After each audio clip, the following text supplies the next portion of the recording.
mathematician can mathematize mathematics mathematically.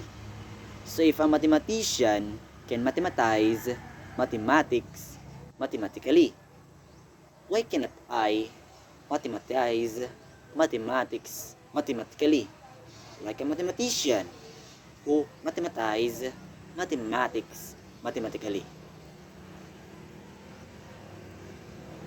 A mathematician can mathematize mathematics mathematically. So if a mathematician can mathematize mathematics mathematically, why cannot I mathematize mathematics mathematically like a mathematician who mathematize mathematics mathematically? A mathematician can mathematize mathematics mathematically.